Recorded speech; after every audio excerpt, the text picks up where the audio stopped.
memperkosa dan memperkusi 50 santri. Cocok juga hadis ini. Tapi ini untuk binatang Pak Ustaz, dia itu lebih parah dari binatang lagi.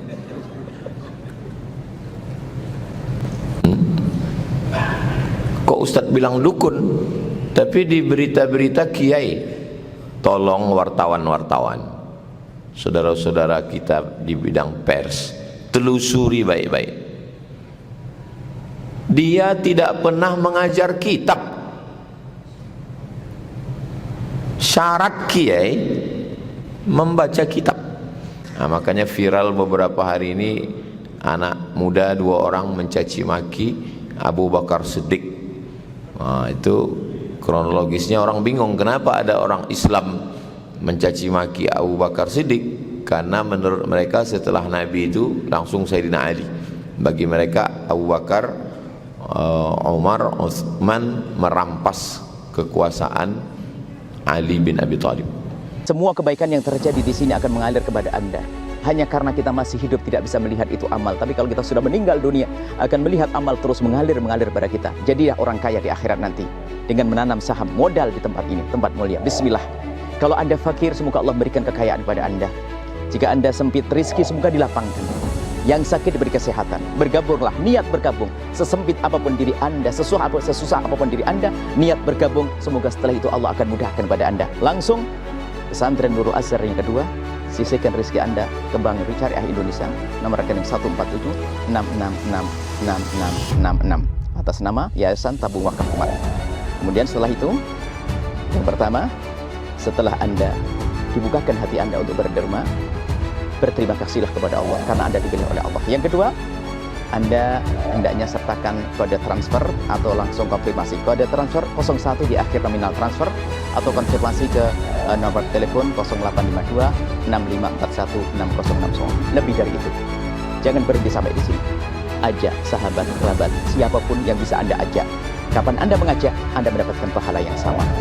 Dia berbuat baik, Anda mendapatkan kebaikan. Dia belum berbuat baik, Anda mendapatkan kebaikan. Rugi kalau Anda tidak mengajak orang lain. Ajaklah sebanyak-banyaknya. Nuhibbukum fillah, mencintai Anda karena Allah. Assalamualaikum warahmatullahi wabarakatuh.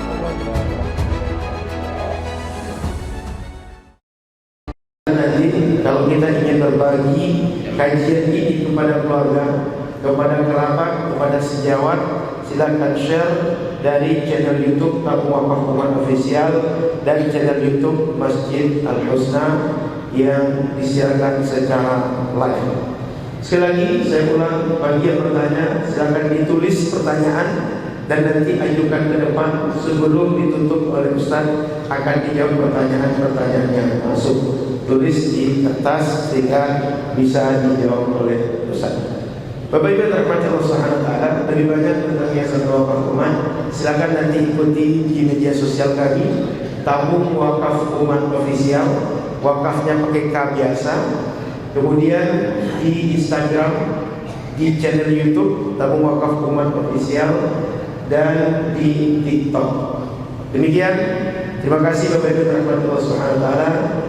Kami persilahkan pada guru kita bersama Ustaz Abdul Selamat untuk membacakan kitab Mukhtasar At-Targhib wa Tarhib.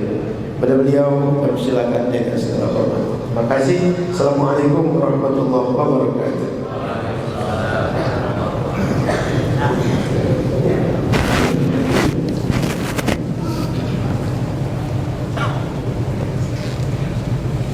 Bismillahirrahmanirrahim. Assalamualaikum warahmatullahi wabarakatuh. Alhamdulillah, Allahumma salli ala Sayyidina Muhammad ibn Abdillah wa ala alihi wa sahbihi wa man tabi'ahu wa mawalah. Allahumma allimna ma yanfa'una wa anfa'na bima 'allamtana innaka antal alimul hakim. Rabbi shrah li sadri wa yassir li amri wa hlul 'uqdatam min lisani yafqahu qawli. Para alim ulama, hadirin hadirat, muslimin muslimat, jamaah Masjid Al-Husna yang dimuliakan Allah Subhanahu wa taala. Kita lanjutkan pembacaan kitab At-Targhib wa Tarhib. Kitab ini ditulis oleh Al-Imam Al-Hafiz Al-Munziri.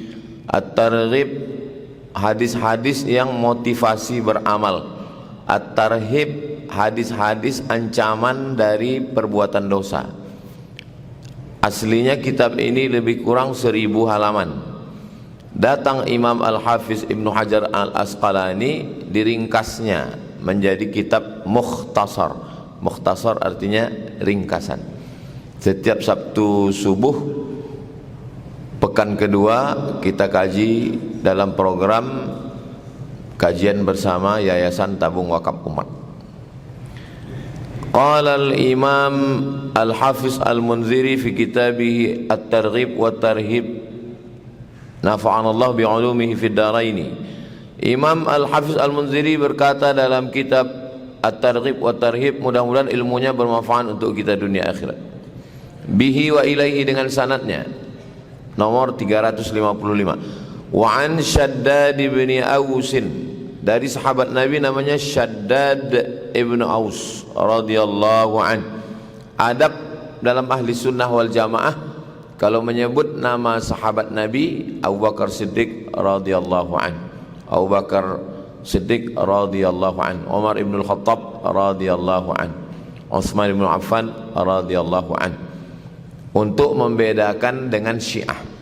Karena Syiah tidak mau menyebut radhiyallahu an pada sahabat Nabi, karena bagi mereka sahabat Nabi itu pengkhianat, karena mengkhianati kepemimpinan Sayyidina Ali. Menurut mereka setelah Nabi Muhammad itu Ali, maka dianggap mereka Abu Bakar, Umar, Utsman merampas kepemimpinan Sayyidina Ali. Nah, makanya viral beberapa hari ini anak muda 2 orang mencaci maki Abu Bakar Siddiq. Nah, itu kronologisnya orang bingung, kenapa ada orang Islam mencaci maki Abu Bakar Siddiq? Karena menurut mereka setelah Nabi itu langsung Sayyidina Ali. Bagi mereka Abu Bakar, Umar, Utsman merampas kekuasaan Ali bin Abi Thalib. Makanya kita menunjukkan bahwa kita ahli sunnah wal jamaah di bulan Ramadan, ketika Bilal mengatakan Al-Khalifatul Awwal Sayyiduna Abu Bakrin As-Siddiq, jamaah menjawab radhiyallahu an. Dan biasanya di mimbar masjid itu ditulis 4 sudut, atas kanan Abu Bakar, Umar, bawah Utsman, Ali. Itu salah satu ciri-ciri ahli sunnah wal jamaah. Ini mimbar ada tulis Abu Bakar. Kalau tak ada ditulisan, maka paling tidak waktu sholat tarawih terdengar dia radhiyallahu an. Oh, ini ahli sunnah wal jamaah. An Shaddad bin Aus radhiyallahu anhu qala, dia berkata, qala Rasulullah sallallahu alaihi wasallam, Nabi Muhammad sallallahu alaihi wasallam bersabda. Setelah menyebut Nabi Muhammad, kalau menulis dituliskan sallallahu alaihi wasallam, terhitung sebagai salawat. Kalau menulis buku, mahasiswa kalau nulis makalah setelah Nabi Muhammad tulis sallallahu alaihi wasallam, jangan sawi. Kalau tulis Arab jangan short, jangan short mim, jangan short lam ain mim, sallallahu ala sayyidina Muhammad. Siapa orang yang paling bakhil ketika disebut nama Nabi tak mau berselawat? Maka kita menyebut sallallahu ala Muhammad atau Allahumma salli ala sayyidina Muhammad wa ala ali sayyidina Muhammad. Man wajada qala Rasulullah sallallahu alaihi wasallam, innallaha katabal ihsan. Allah sudah mewajibkan kita bersikap ihsan ala kulli syai'in, bersikap ihsan terhadap segala sesuatu. Ihsan itu sudah diterjemahkan ke bahasa Indonesia baik dari kata hasan, hasan baik, ahsana berbuat baik, ahsana yuhsinu ihsan berbuat baik. Makanya dalam Quran disebut wa ahsin, berbuat baiklah kamu, kama ahsanallahu ilaik, sebagaimana Allah berbuat baik pada kamu. Ihsan itu begini, misalnya bapak pulang haji, bapak bawakan saya air zam-zam segelas. Lalu saya ingat, oh dulu waktu dia balik kasihnya saya air zam-zam segelas. Pas saya pulang, saya balas segelas juga. Dulu kasih segelas, balas segelas. Itu namanya jaza. Jaza itu artinya selevel, satu balas satu. Lalu kemudian karena dia dulu mengasihi saya segelas, saya kasih satu dirigen. Itu namanya ihsan, membalas lebih dari yang diberi orang. Itu ihsan. Dulu dikasihnya segelas, ya. Pas balik kasih gelas kecil, gelas Saudi itu. Itu namanya bakhil.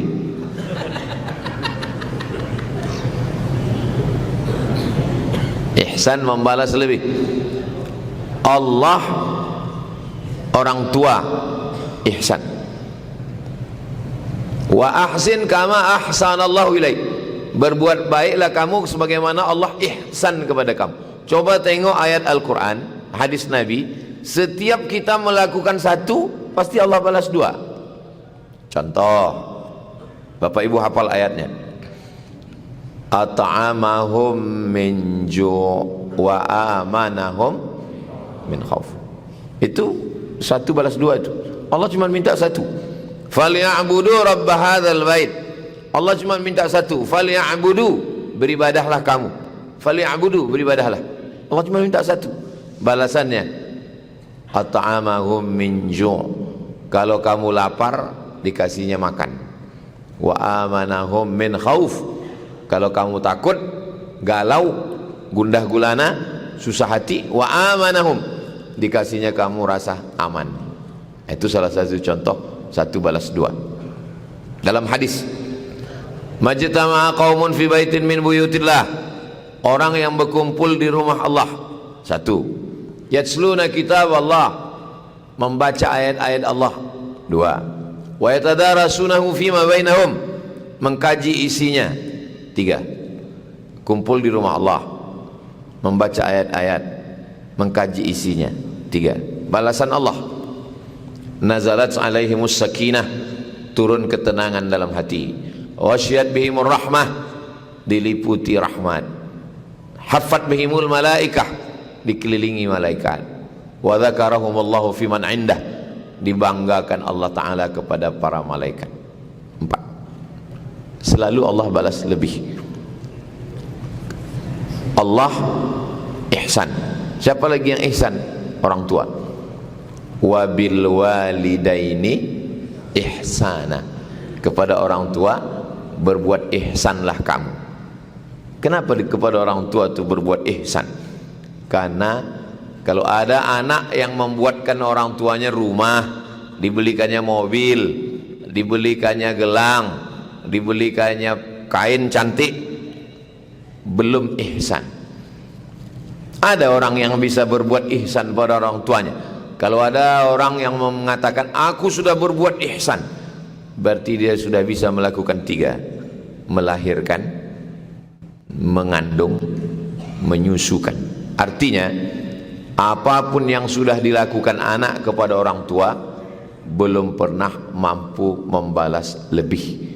Jangan pernah merasa sudah balas lebih. Nah, kita disuruh berbuat ihsan kepada segala sesuatu. Innallaha katabal ihsan, Allah sudah mewajibkan ihsan ala kulli syai', kepada segala sesuatu. Bukan kepada orang, kepada segala sesuatu. Kepada binatang, ya. Macam mana berbuat ihsan pada binatang? Inilah kita kaji subuh ini. Fa idza qataltum fa ahsinul qitlah. Kalau kamu membunuh, bunuhlah dengan baik. Membunuh mana baik? Macam mana membunuh dengan baik? Maksudnya, kalau terpaksa juga kita harus membunuh binatang, bunuhlah dengan baik.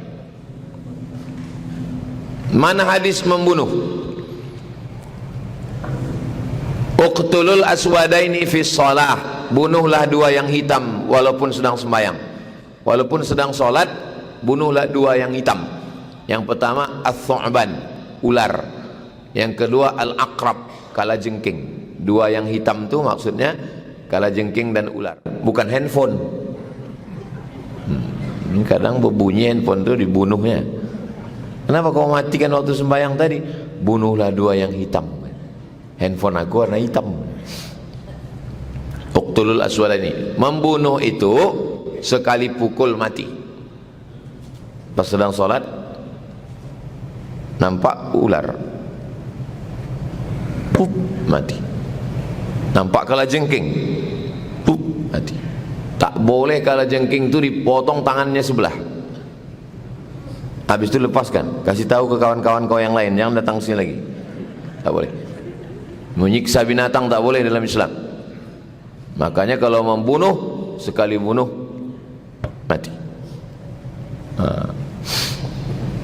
Apalah pendapat Ustadz tentang dukun yang memperkosa dan mempersekusi 50 santri? Cocok juga hadis ini. Idza qataltum fa ahsinul qitlah. Kalau membunuh, bunuhlah dengan baik. Tapi ini untuk binatang Pak Ustaz, dia itu lebih parah dari binatang lagi.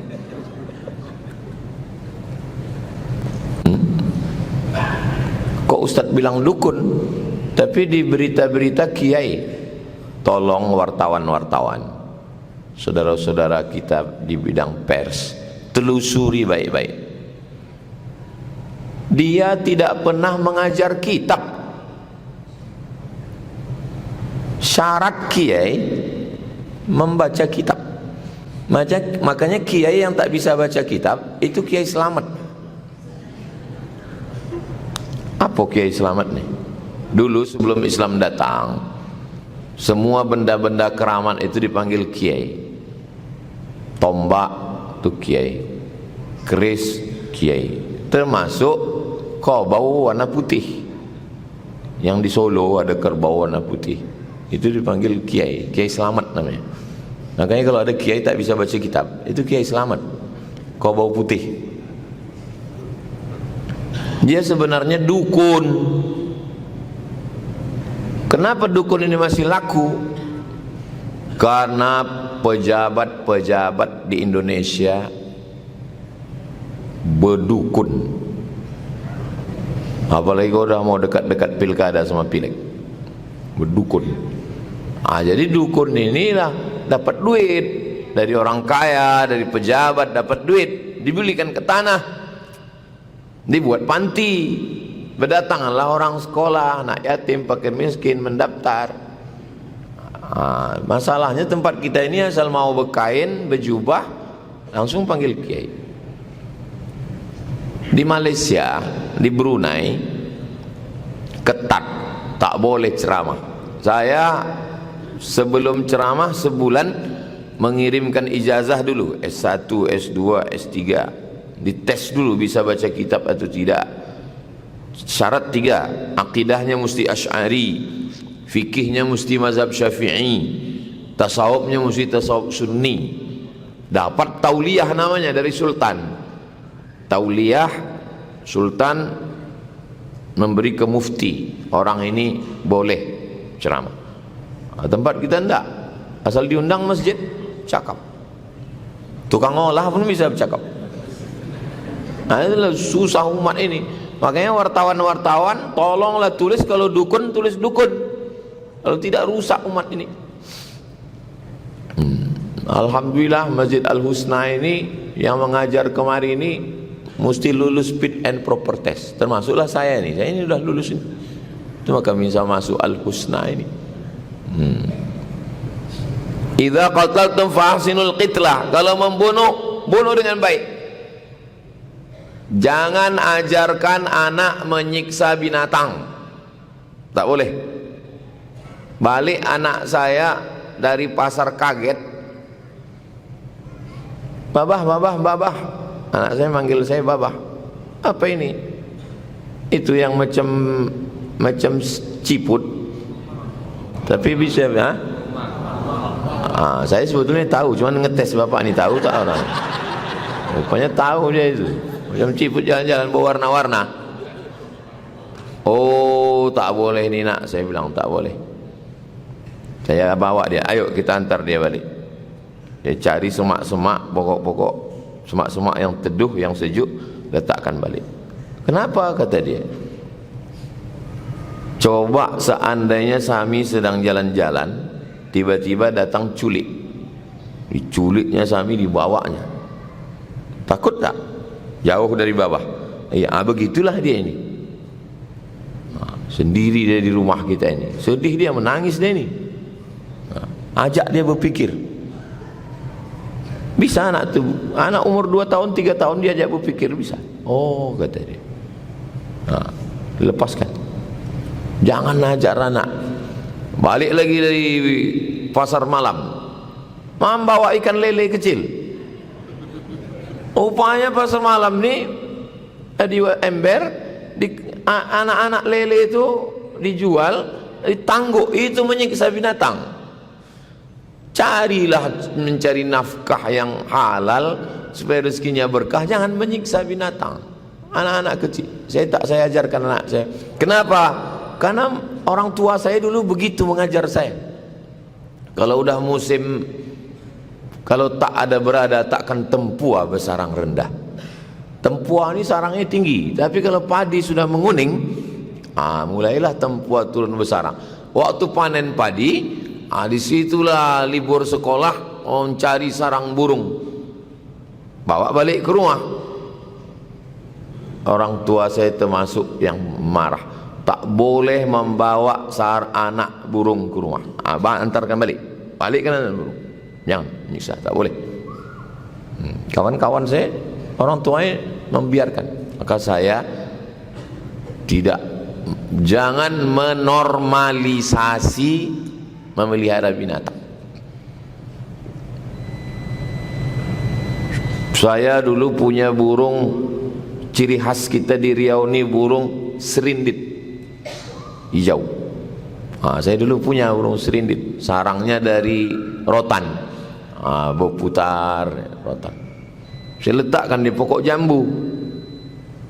Rupa pergi sekolah, balik sekolah saya tengok merah sarang burung itu, dikerumuni semut angkrang. Saya buka, saya buang satu-satu. Saya buang semut itu satu-satu dari mulutnya, dari matanya. Lama saya tengok burung itu di sarang. Berpikir saya, cemanalah perasaan burung ini sedihnya. Habis itu saya buka, terbang. Tanya sama orang tua saya, kemana burung tadi? Tah lepas sendiri. Kelas 5 SD saya. Sejak itu saya tak memelihara burung, kasihan, sedih. Jadi bapak-bapak ibu yang suka memelihara burung, boleh memelihara burung, tapi kandangnya buat besar. Macam sekarang ada tren namanya aviari, buat kandang besar. Karena dulu pernah saya dengan almarhum Ustadz Arifin Ilham di Az-Zikra, selesai sholat Ustadz Somad diharapkan melepaskan burung-burung. Waktu kami buka dari sarang kecil itu ke sarang besar, tak bisa terbang, tak bisa dia terbang, melompat macam katak, karena seumur hidupnya tak pernah terbang. Itulah yang disebut dengan macam burung disangkar emas. Orang-orang kaya punya burung mahal, makanannya mewah, tapi dia tak terbang. Setiap pagi dipetiknya, dianggapnya burung itu sedang berkicau. Padahal burung itu bilang berbini gitu. Orang dia dari kecil tak berbini, padahal sebetulnya burung itu menjerit, kawin gitu dia. Tapi kata yang punya nih, mantap, mantap gitu.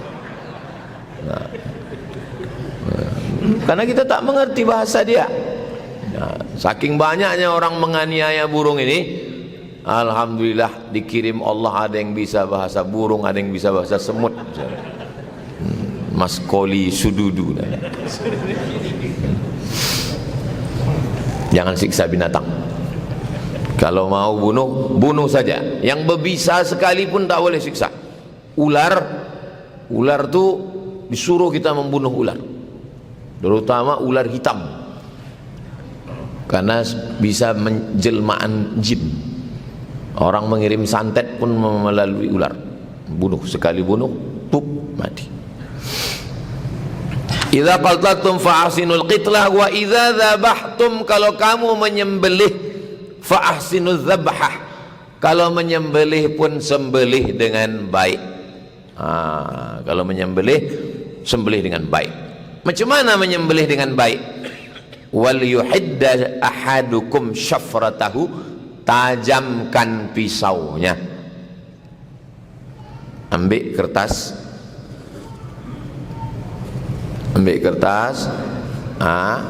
ambil golok, putus. Kalau tak pandai mengasah, nanti buatkan pelatihan mengasah bersama dengan juleha. Ibu jangan cemburu, juleha ini juru sembelih halal. Ya, nanti bapak mengigau, juleha, siapa tu bang? Juru sembelih halal. Minta sama Ustaz Al-Nam. Kami Idul Adha tahun lalu melibatkan sahabat-sahabat dari juru sembelih halal. Besok pelatihan sini. Besok pagi pelatihan sini jam 9 pagi. Dari mulai cara mengasah pisau yang bagus. Ibu-ibu pun perlu juga ikut pelatihan. Laki-laki yang macam-macam. Wal yuhidda ahadukum syafratahu. Beberapa tahun yang lalu viral pengurus masjid memotong kambing, memotong sapi dengan pisau tumpul. Saya menengok tu geramnya saya, ya Allah. Padahal mengasah ni ada tekniknya, asah dengan baik. Wal yurih dzabihatahu, buat binatang itu mati dengan tenang. Wal yurih, araha yurihu, buat dia mati dalam keadaan rohah, dalam keadaan tenang, tak boleh menyiksa binatang. Ini tengok nanti sebentar lagi Idul Adha akhir Mei ini.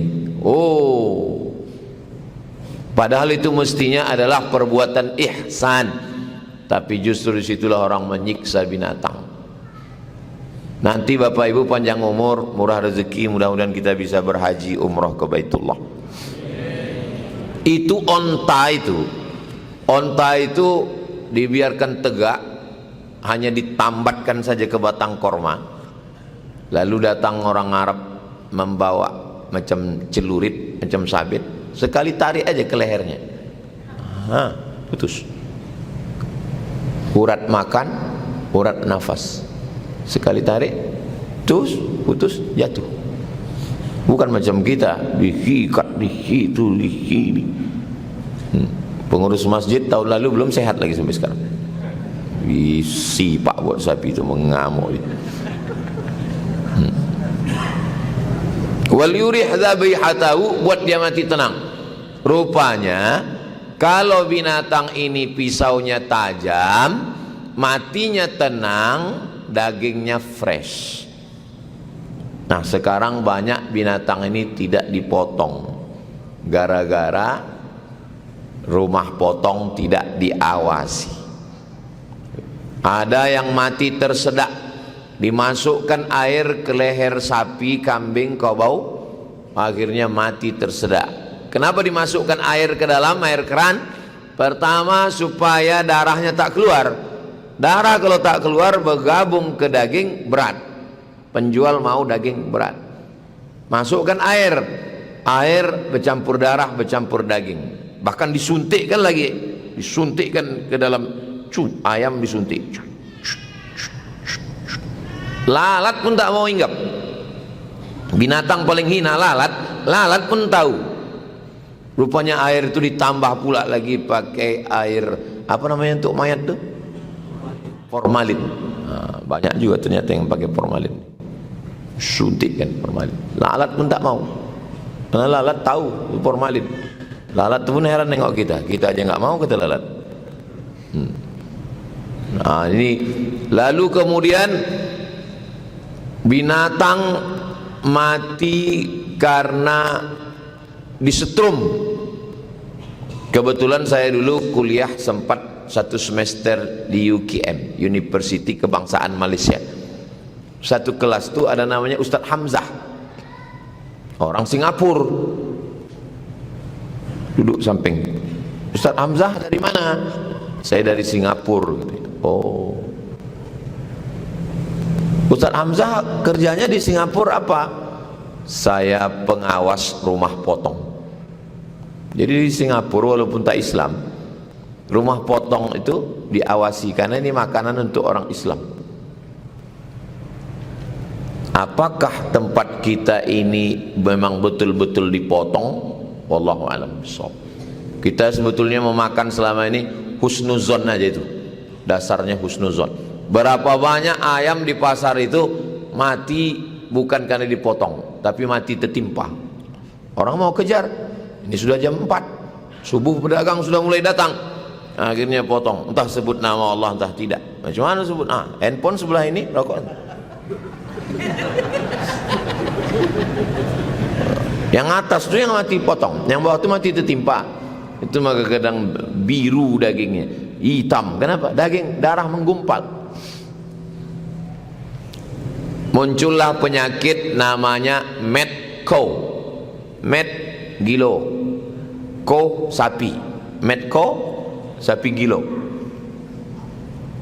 Kenapa muncul penyakit sapi gila ini? Karena sapi tak disembelih.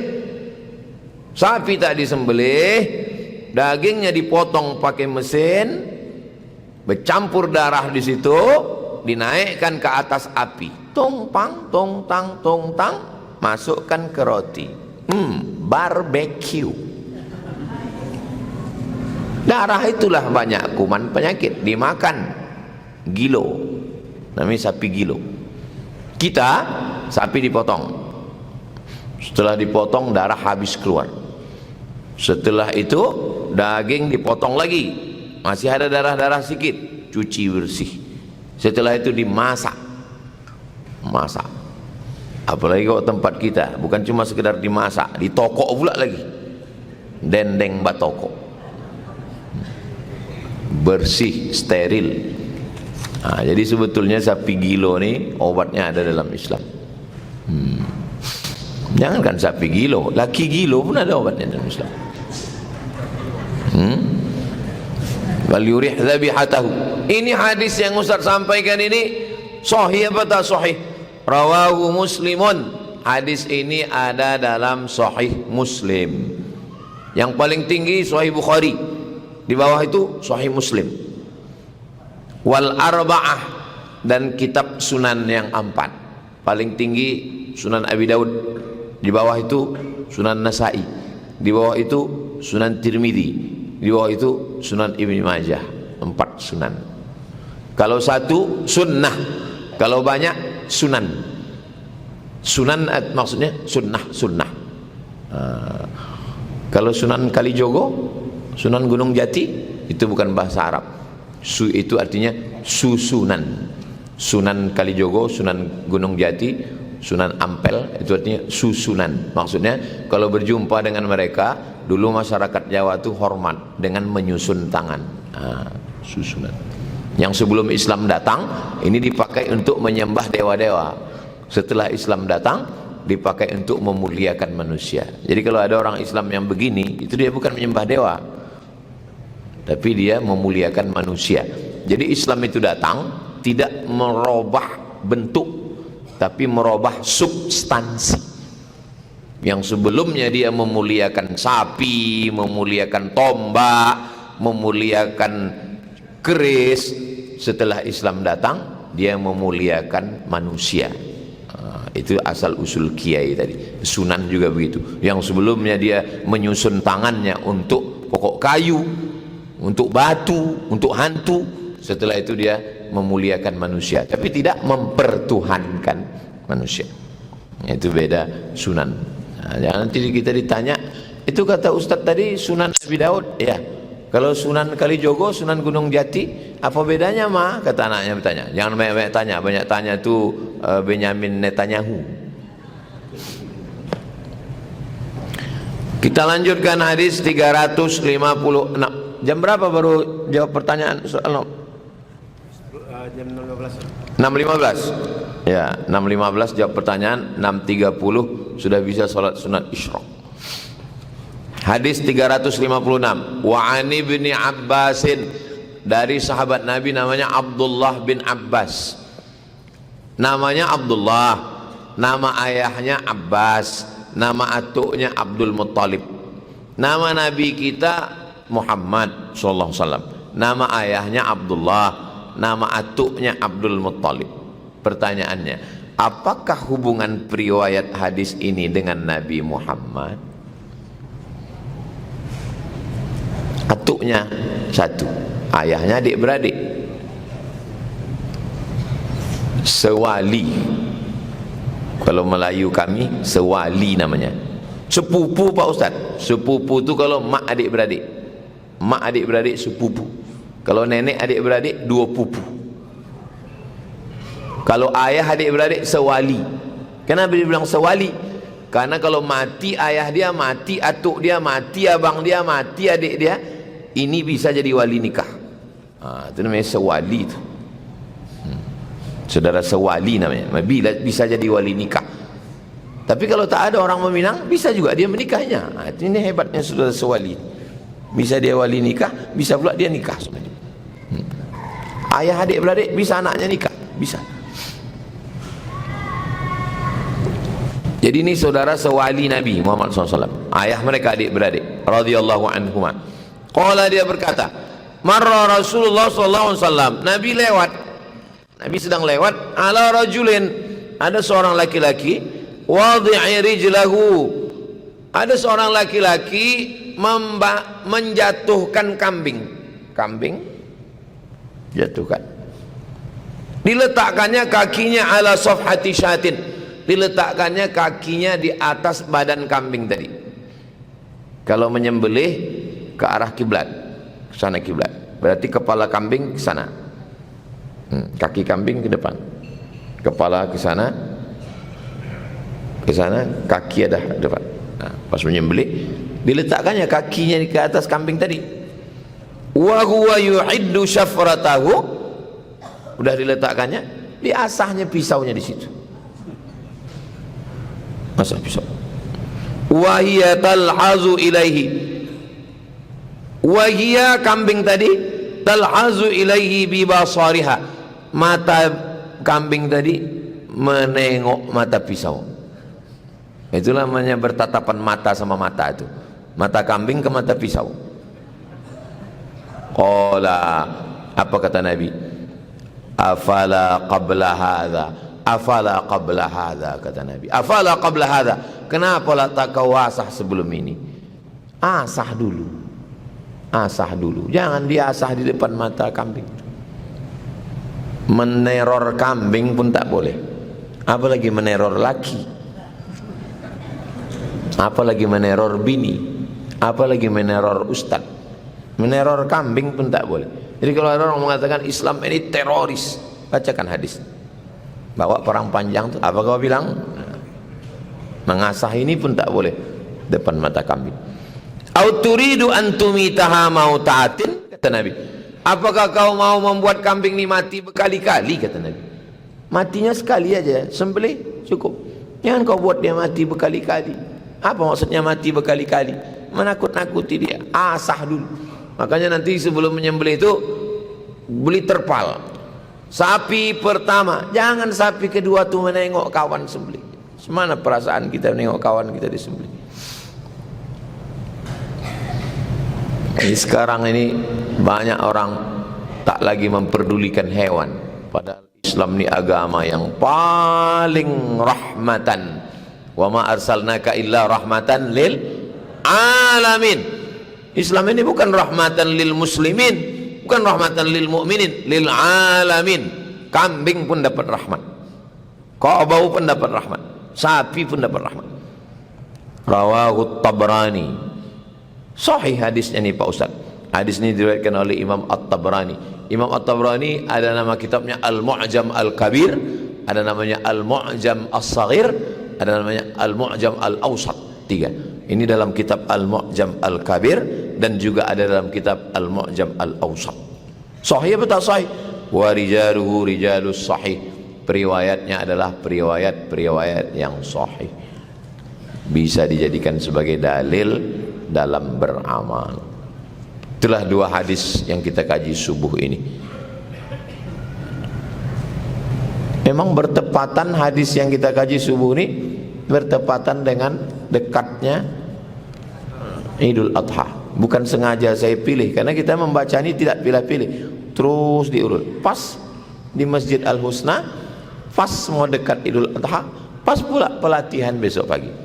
Bapak Ibu pengurus masjid, panitia kurban dimanapun berada, ikuti pelatihan di Masjid Al-Husna pada hari esok 10 Mei hari Ahad jam 9 pagi. Datang. Ingat, kuota terbatas. Makin banyak yang ikut pelatihan, makin banyak hewan yang terselamatkan, makin banyak anak-anak juga ikut pelatihan. Ustadz pernah ikut pelatihan ini. Saya pelatihan Juleha ini 2000, yang kita masjid, kita sholat Idul Adha depan SKA 2020. Ustadz Somad itu cuma ikut pelatihan aja, nggak berani dia tuh motong. Ada videonya di YouTube, saya motong untuk konten aja. Saya seumur-umur mau motong ayam pun saya tak berani. Saya ini bunyinya aja keras, kalau hati saya ini lembut. Nggak berani saya motong ayam. Makanya almarhumah mak saya ini marah, kau nih motong ayam pun tak berani. Apa kau ya?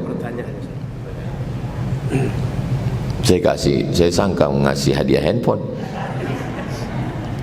Saya pengurus musola. Apa hukumnya uang kotak infak hilang? Sudah dikunci kotaknya tetap dibongkar. Apakah kami sebagai pengurus harus mempertanggungjawabkan ke jamaah? Saya ketua masjid. Saya ketua masjid. Masjid perumahan almarhumah mak saya. Kata orang perumahan ini, developer nih, Pak Haji, Ustadz Somad, Ustadz sebagai ketua masjid. Saya bilang, aku sibuk Pak Haji, pokoknya Ustadz ketua. Jadi untuk pelaksana harian buat ketua pelaksana. Jadi saya ketua. Sampai kapan Pak Haji? Sampai mati. Nah, jadi saya ketua masjid sejak perumahan mak saya itu dulu sampai sekarang saya masih ketua masjid. Suatu hari datang laporan, bendahara melarikan duit, meminjam tak balik. Datang laporan, tengok berapa. Saya sebagai ketua bertanggung jawab, saya ganti. Karena kalau tidak, ini duit umat. Duit umat Nabi Muhammad SAW, maka kita memegang amanah. Daripada di akhirat nanti mencari duit satu persatu kita balikkan, maka saya ganti duit tadi antara, kalau tak 20, 30, 40, antara itulah 20, 30, 40. Saya ganti, saya bilang ke pengurus semua, ini atas keteledoran saya, karena saya tak mengontrol dia, maka aku bertanggung jawab, aku ganti. Akan datang, kalau ada lagi yang buat begini, aku yang mengantarkan langsung ke Polda. Nah, untuk yang itu karena saya anggap kesalahan saya, minjam dia sekian, saya pula jarang, akhirnya terjadilah. Nah, jadi mesti diganti. Saya bercerita ini pengalaman pribadi saya tak mau begini, enggak, ini bukan teori. Jadi berkumpullah masyarakat, berkumpul. Kalau kami tak sanggup mengganti Pak Ustadz, kumpulkan semua jamaah nanti pas Idul Adha, kumpul semua, bilang ke jamaah duit dicuri orang dan kami tak bisa mengganti. Daripada kami mencari kalian di akhirat, inilah kesempatannya. Tolonglah maafkan kami, karena kami pun sedang susah, di kantor pun sedang efisiensi sekarang. solar pun naik bilang. Nah, mudah-mudahan jamaah itu mau memaafkan. Tolong pengurus akan datang, jaga baik-baik, jaga kalau di bank pinnya segala macam, jangan sampai korban penipuan, jangan sampai korban aplikasi masuk ke WhatsApp, jangan sampai kalau dia ini diikat, dilas di beberapa masjid kotak itu besi dilaskan. Itu kalau kita arah ke Suram, Sukaramai, Kasikan, itu sebelah simpang 3 ada masjid sebelah kanan. Itu ingat betul saya masjid itu karena kotaknya dibuat kotak besi, rantainya rantai besi diikat. Menengoknya aja yakin kita bersedekah situ. Nah, saking kan hebatnya pengurus masjid. Jangan biarkan kotak, banyak penjahat sekarang. Zaman dulu orang dalam masjid baik ibu-ibu maupun bapak-bapak memakai baju warna putih. Yang perempuan mukena putih. Apa sebabnya akhir zaman ini pakai warna-warni?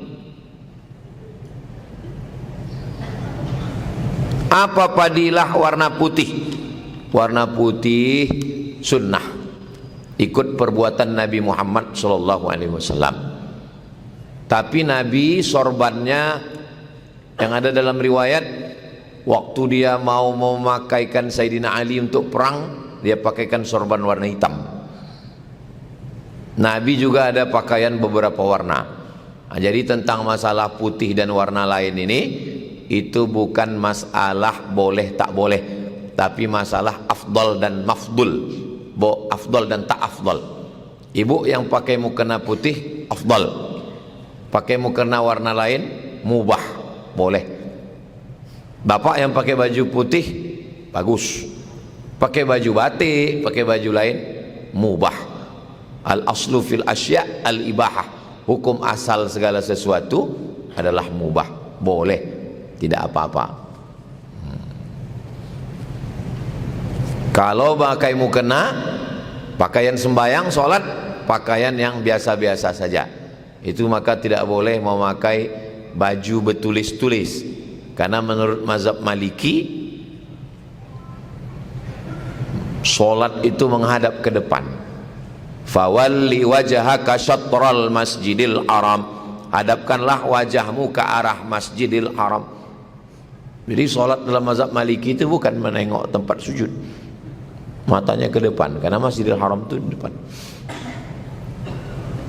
Itu maka makruh menulis-nulis dinding masjid menurut mazhab Maliki. Kenapa? Karena kalau ditulis-tulis waktu sholat, tengok, oh cantik koreografi ini katanya. Nah, itu mungkin ini Masjid Al Husnani Maliki, mungkin tak ada kaligrafi, supaya tak sibuk pikiran menengok-nengok. Nah, begitu juga dengan baju-baju. Kalau pakai baju polos nih putih, jadi tak macam-macam pikir. Nah, coba kalau bertulis-tulis belakang, orang belakang tengok, coblos nomor katanya. Oh, lawan.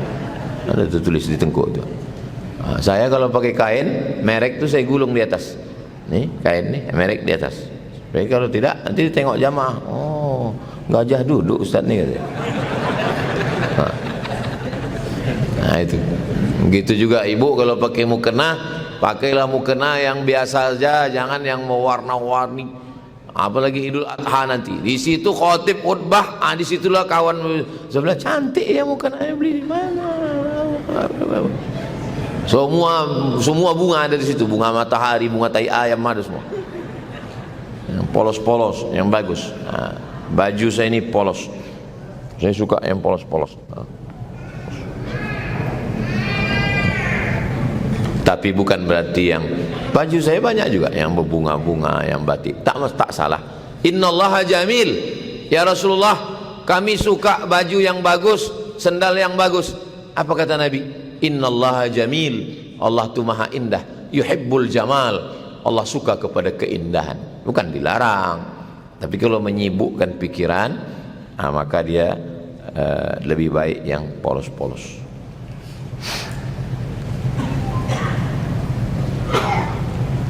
Bagaimana cara mengatasi pengaruh negatif, khususnya adanya handphone, apakah ini pengantar adanya Dajjal?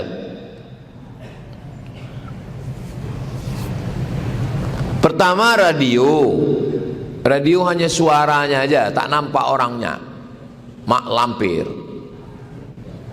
Habis radio, TV. Habis TV, masuk, kalau dulu cuma satu TV, TVRI. Zaman TV masih berkaki sebelum kena amputasi. Habis itu baru TV lengket ke dinding, tipis setelah diet.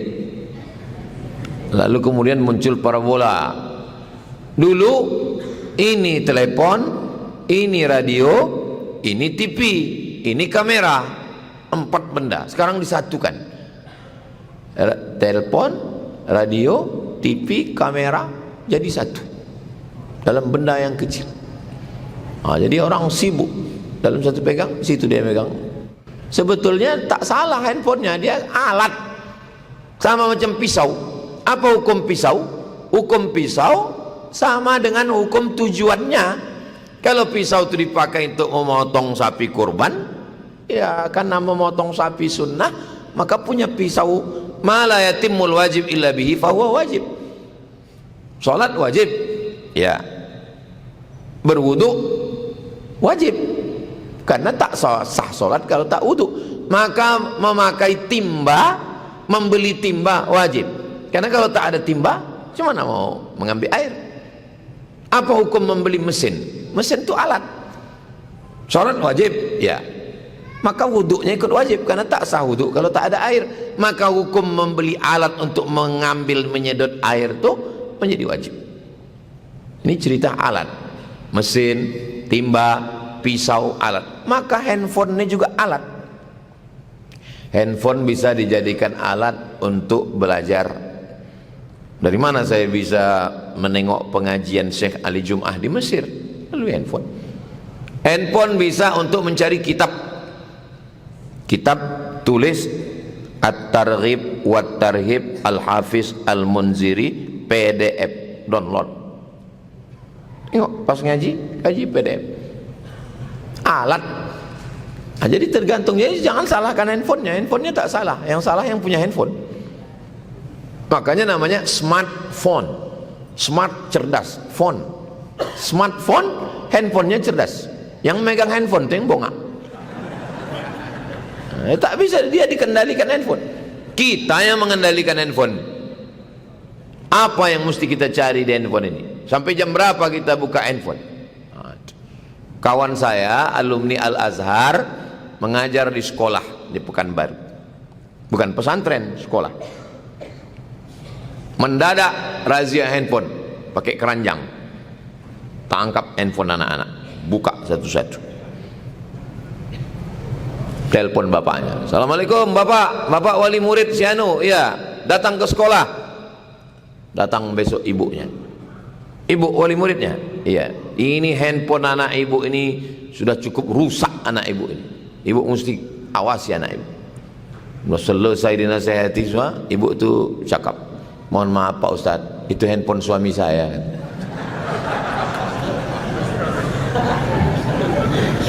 Jadi ibu pun hati-hati.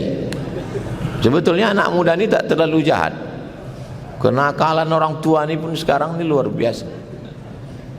Saya pernah ceramah di satu daerah di Riau ini. Ustadz, iya, tolong Ustadz ceramahkan kenakalan orang tua. Hah? Apa maksudnya Pak? Iko uang kampung kok, asal habis motong gotah, selesai panen karet, dia singgah ke diskotik,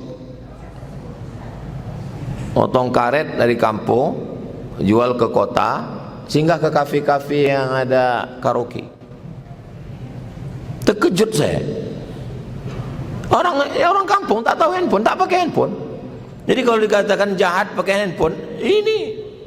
Jadi kejahatan ini terjadi. Saya bilang kenapa? Pernah Bapak tanya? Bapak sebagai tokoh masyarakat di sini pernah Bapak tanya kenapa mereka melakukan itu? Kata dia, zaman muda dulu susah, tak ada duit. Sekarang udah ada gotah, ada sawit, inilah masa menikmati, kata dia. Kenapa? Karena yang ditontonnya di TV ditengoknya di handphone, menengok artis-artis yang ditampilkan di TV, artis-artis, iklan-iklan, yang ditengoknya di handphone, artis-artis, iklan-iklan skincare. Menengok artis, meniti air mata, meniti air liu. Menengok bini, meniti air mata. Itulah dia pergi ke LC itu. Jadi saya mau menyampaikan bahwa tidak hanya kenakalan remaja, tidak hanya kenakalan handphone, orangnya dicerdaskan, mengaji, dipahamkan dia bahwa ini adalah alat, dan kita jangan diam. Al mu'minun suami, wal mu'minat istri, ba'duhum awliya'u ba'd, mereka saling tolong menolong. Ya'muruna bil ma'ruf, mengajak buat baik, wa yanhauna 'anil munkar, melarang perbuatan mungkar. Istri jangan diam menengok suami dan anak, saling mengontrol. Maka kalau ibu bapak saling menjaga, maka insya Allah. Saya handphone saya tidak pakai password, tak ada passwordnya, tak ada password. Bisa buka langsung, tak ada password. Jadi kalau saya letakkan situ, istri saya bisa nengok. Tapi saya tengok-tengok juga dari jauh. Bisa tahu dia apapun yang ditanya, siapa WA siapapun yang masuk. Makanya kalau ada masuk WA yang namanya tak ada, asal masuk handphone, asal masuk telepon namanya tak ada, tak saya angkat. Kenapa? Karena kalau diangkat itu, pertama bisa penipuan. Yang kedua, bisa dia buat video call, begitu kita angkat muka kita, dia langsung screenshot. Dan ada AI yang nanti bisa menambahkan dari bawah seolah-olah kita pernah chat macam-macam. Jangan angkat yang tak ada nama. Kalau dia ada nanya macam-macam, saya screenshot, saya jawab, saya kirimkan ke Ustadz Al-Nob. Ustadz Al-Nob lah yang akan mengirimkan ke nomor tersebut. Jangan saya mengirimkan, menimbulkan fitnah nanti. Kalau ada orang konsultasi, maka tidak ada perempuan mau menelpon, mau WA ke sini tanpa melalui tim. Itu yang mengirim ke DM di TikTok, di Instagram, tak pernah dibalas. Komplain jamaah nih. Kenapa Ustaz nggak pernah buka DM? Kenapa message pesan kami nggak pernah Ustaz balas? Aku tak tahu passwordnya. Itu tim semua. Saya serahkan tim. Karena kalau saya buka itu semua, saya ada yang mencaci maki, ada naik dalam asam lambung saya. Dan tidak semua juga caci maki, ada juga di situ yang lebih berbahaya dari caci maki. Ustadz, jadikan aku bidadarimu, katanya. Kitalah yang paling mengerti tentang diri kita. Halakam ru'un lam ya'rif qadrahu, celaka orang yang tak tahu siapa jati dirinya. Dulu orang mau kenal perempuan itu susah, mesti jumpa dulu, ditengok orang. Sekarang hanya cukup dengan mencari di FB, dapat nama, langsung hai. Fitnah akhir zaman yang luar biasa. Jadi kalau bapak ibu saling tolong menolong dalam kebaikan, dijaga Allah insyaallah. Dunia pendidikan saat ini sepertinya guru semakin dibatasi cara mendidik siswa. Salah satunya tak boleh sedikit menegur dengan kekerasan, misalnya menepuk atau menjewer. Bagaimana menurut Ustaz? Muru auladakum bis shalah, suruh anak kamu salat, wa hum abna'u sab'a sinin, ketika mereka berumur 7. Wadribuhum fil ashrah, pukul 10. Tentang memukul ada dalam hadisnya sahih. Darbun ghairu mubarrah, tidak boleh pukul yang menyakiti, tak boleh pukul berbekas, tak boleh pukul pada alat vital, tak boleh pukul sampai bengkak, tak boleh pukul sampai patah, tak boleh pukul sampai hilang anggota tubuh.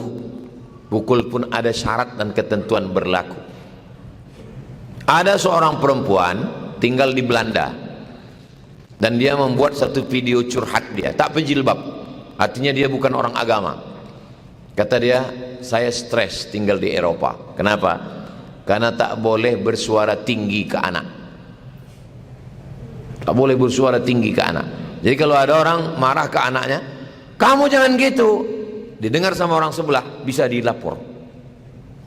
Tak boleh bersuara tinggi, tak boleh menyebut kata-kata tak baik, tak boleh melakukan kekerasan. Kalau ada tetangganya menengok, bisa dilapor, bisa masuk penjara. Inilah yang membuat generasi ini menjadi hantu setan. Sedangkan zaman dulu main tempeleng, main pukul pun banyak orang menyalah otaknya, apalagi lah model begini. Dan inilah yang diadopsi oleh pakar-pakar pendidikan sekarang dari pendidikan barat ini, yang disebut dengan parenting. Oleh sebab itu orang tua mesti hati-hati betul, undang pakar yang Islamic parenting, pendidikan Islam yang diambil dari ajaran Nabi, Quran, sunnah Nabi Muhammad SAW. Kalau tidak nanti rusak anak kita ini. Makanya orang tua tak berani lagi melarang anak dibonceng laki-laki, perempuan umurnya 8. Pendidikan parenting barat, anak laki-laki, anak perempuan lewat 18 tahun keluar dia dari rumahnya, tinggal di apartemen, di kos-kosan, hidup sendiri, mabuk dia, sakau dia, kumpul kebo dia. Seorang anak perempuan tinggal di apartemen, tinggal di kos-kosan sendiri, mati dalam keadaan overdosis. Kok bisa? Kok bisa dia tinggal sendiri? Ada mak bapaknya. Kita zaman dulu lambat balik aja, biru kulit kita, kena rotan. Jadi pandai-pandailah, jangan gara-gara ini pula nanti bapak ibu main tempeleng masuk ditangkap polsek. Saya juga dipanggil. Kenapa kau pukul? Kata Ustaz Somad, pukul subuh tadi katanya.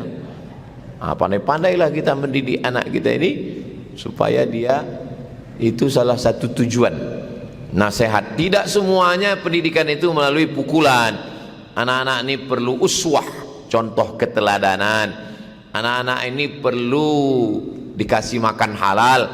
Adapun teguran suara tinggi, itu semua adalah bagian dari proses pendidikan. Dari kecil terlonjak-lonjak, sudah besar terbawa-bawa, sudah tua terubah tidak. Allah bisa karena biasa. Dibawa anak-anak ini mengantuk, hari libur bawa supaya dia terbiasa dalam pendidikan yang baik. Itulah kaji kita subuh ini. Sudah masuk waktu syuruk. Nama solatnya solat isyraq. Sholli sunnatal isyraq raka'ataini lillahi ta'ala. Solatnya masing-masing sendiri. Man shalla subha fi jama'atin, siapa yang solat subuh berjamaah, summa qa'ada yadhkurullah, habis itu dia duduk berzikir dengan Allah hatta tatlu asyam, sampai terbit matahari, summa yusalli raka'ataini, setelah itu dia solat sunat 2 rakaat, kanat lahu ka ajri hajjatin wa umrah, dapat pahala seperti haji dan umrah. Mudah-mudahan yang sakit diberikan kesembuhan, yang sedang ujian diberikan kelulusan dengan nilai terbaik, yang sudah meninggal dunia diberikan ampunan. Segala niat baik kita disampaikan Allah Subhanahu wa taala, anak-anak kita soleh dan solehah, keluarga sakinah mawaddah warahmah, semua kita mati dalam keadaan husnul khatimah. Ala hadhihi niyyah al-Fatihah. A'udzubillahi minasyaitonir rajim. Bismillahirrahmanirrahim. Alhamdulillahirabbil alamin. Arrahmanir rahim. Maliki yaumiddin. Iyyaka na'budu wa iyyaka nasta'in. Ihdinas siratal mustaqim.